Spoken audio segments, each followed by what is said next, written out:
So বন্ধুরা, আসলে অনেক লেট হয়ে গেল আসলে এই বিষয়ে কথা বলতে। তো আগামীকালকে ম্যাচ তো আমরা সবাই দেখেছি। আসলে আসলে বাংলাদেশের ম্যাচ দেখা আসলে যে বলে না যে মানুষ স্টপ করার মতো আসলে একই অবস্থা আসলে হয়। অন্যান্য দেশে খেলা দেখার সময় এরকমটা ফিল হয় না, কিন্তু বাংলাদেশে খেলা দেখার সময় মনে হয় যে বাসার নিচে এটা অ্যাম্বুলেন্স কল করি, এ হচ্ছে এই অবস্থা। তো জাকির আলীর উপরে ফার্স্ট হাফে আমরা যখন দেখলাম বাংলাদেশে ব্যাটিং করলো, জাকির আলীর উপর এতটা গুসা উঠেছে যে বলার মতো না। আসলে একটা ইন্টারন্যাশনাল জায়গায় খেলতে যাচ্ছে, এই যদি অবস্থা হয় আসলে তাদেরকে নিয়ে আমি বুঝি না, বাংলাদেশ ক্রিকেট বোর্ড কি যারা ফর্মে থাকেন তাদেরকে নিয়ে কি আপনার সেরা একাদশ করে, নাকি যারা ফর্মে থাকে না তাদেরকে নিয়ে করে? আমি সেটাই বুঝি না। আর তৌহিদের খেলা ইদানিং আমার খুবই ভালো লাগছে।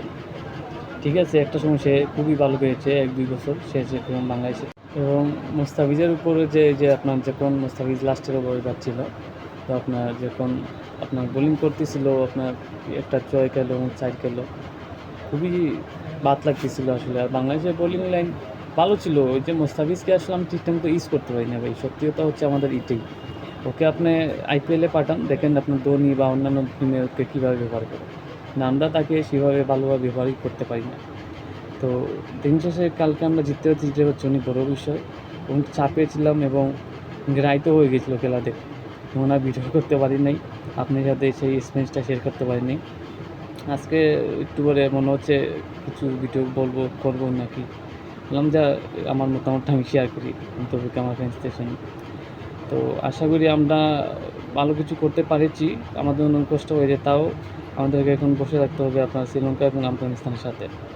এই ম্যাচটাতে আফগানিস্তান হারতেও হবে শ্রীলঙ্কার কাছে, তাহলেই আমাদের জন্য আপনার তানজিদ হাসান তামিমের প্রশংসা করতেই হবে আপনার। সে কিন্তু খুবই ভালো ব্যাটিং করেছে। তো ওপেনিংয়ে যদি না আসে আপনার, আর যে কোনোভাবে রান তোলা খুবই কঠিন হয়েছে অন্যান্য ব্যাটসম্যানদের জন্য, মিডল ওয়াটার এবং লোয়ার ওয়াটার যে ব্যাটারদের জন্য। যা হচ্ছে আগামী ম্যাচে আমাদের প্রমাণ হয়েছে, গতকালকের ম্যাচে আপনারা দেখেছেন।